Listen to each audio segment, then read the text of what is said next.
नमस्कार दोस्तों। आज हम एक बहुत ही इम्पोर्टेंट मुद्दे पर बात करेंगे जिसका नाम है कि महुआ मोइत्रा जो लोकसभा की मेंबर रही हैं उनको लोकसभा से निष्कासित कर दिया गया है। क्या वजह है, क्या क्या मुद्दे हैं, क्यों चर्चा में बना हुआ है, आज हम इसके बारे में बात करेंगे। तो देखिए, ये एक खबर है इंडियन एक्सप्रेस की जिसमें लिखा है कि Mahua Moitra expelled from the Lok Sabha, opposition MP walkout. तो क्या वजह क्या थी, क्यों इनको बाहर किया गया लोकसभा से। देखिए, हुआ क्या कि इनके ऊपर कुछ आरोप लगे कि इन्होंने पैसे लेके लोकसभा में सवाल पूछे, जिसके तहत एक एथिक्स कमेटी बनाई गई और एथिक्स कमेटी की जांच के बाद उसने अपनी रिपोर्ट सौंपी और आज उस रिपोर्ट के बाद उनको वहां से बाहर कर दिया गया। तो लोकसभा स्पीकर ने इस रिपोर्ट पर बहस कराया और महुआ मोइत्रा को लोकसभा में अपनी बात रखने का मौका दिया, लेकिन उन्होंने इस चीज़ को अस्वीकार कर दिया और पार्लियामेंट से वॉकआउट किया। और उनके ऊपर आरोप क्या लगा था कि उन्होंने पैसे लेकर सवाल पूछे। ठीक है, अब देखिए आरोप किसने लगाया और क्या आरोप था, इसको थोड़ा डिटेल में देखते हैं हम लोग। कि निशिकांत दुबे एक बीजेपी के मेंबर ऑफ पार्लियामेंट हैं। उन्होंने एक वकील हैं अनंत देरदई, उनकी रिसर्च का हवाला देते हुए यह आरोप लगाया कि दर्शन हीरानंदानी जो एक उद्योगपति हैं उनसे कैश और गिफ्ट लेकर संसद में महुआ मोइत्रा ने सवाल पूछे हैं। तो अब हुआ क्या था कि इससे पहले महुआ मोइत्रा ने संसद में 61 सवालों की एक सूची दर्ज कराई थी, जिसमें से जो 50 सवाल थे सिर्फ दर्शन हीरानंदानी के बिजनेस के हितों के संरक्षण और उन्हें बढ़ावा देने से संबंधित थे। और ये ज़्यादातर जो सवाल थे अदानी ग्रुप को लेकर पूछे गए थे। क्यों? क्योंकि हीरानंदानी ग्रुप और अदानी ग्रुप ये दोनों आपस में क्या हैं, प्रतिस्पर्धी हैं, एक दूसरे से कंपटीशन चलता रहता है इन दोनों का।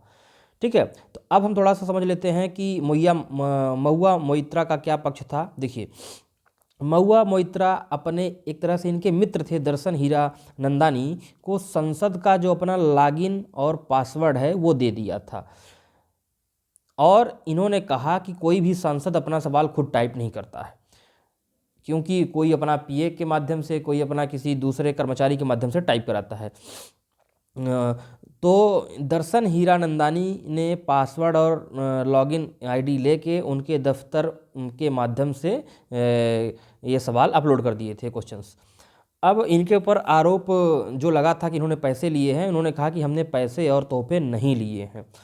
और संसद में जो ज़्यादातर सवाल अदानी ग्रुप के संबंध में पूछे गए तो उनमें से इन्होंने कहा कि ये सारे सवाल राष्ट्रीय हित में थे, इसीलिए हमने पूछे हैं इसमें। अब इसकी जांच के लिए जो एथिक्स कमेटी बनाई गई थी उसमें क्या सुनवाई हुई।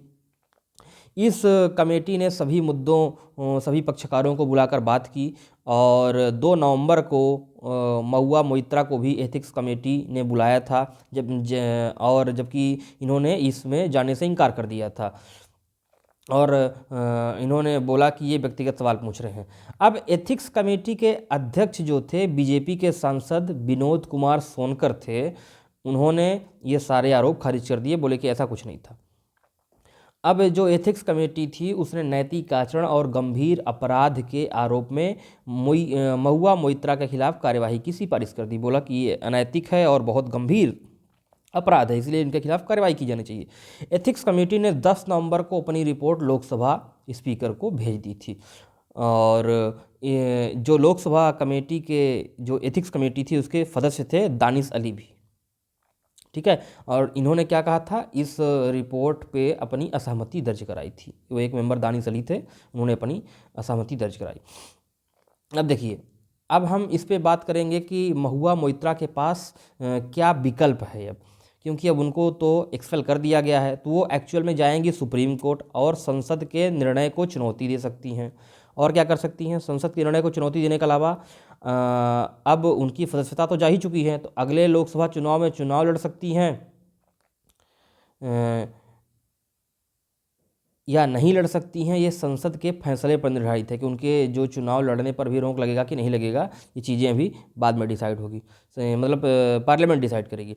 अब लोकसभा की एथिक्स कमेटी के बारे में थोड़ा सा देख लेते हैं कि होती क्या है। लोकसभा में पहली बार एथिक्स कमेटी का गठन किया गया था 16 मई 2000 को।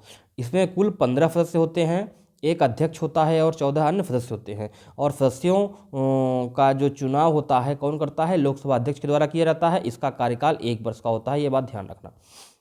और कार्य क्या होता है इसका, कार्य होता है आचार संहिता का निर्माण करना, सदस्यों के नैतिक आचरण की निगरानी करना और नैतिक आचरण कदाचार के मामलों में संबंधित की गई शिकायतों की जांच करना। ठीक है, ओके, थैंक यू।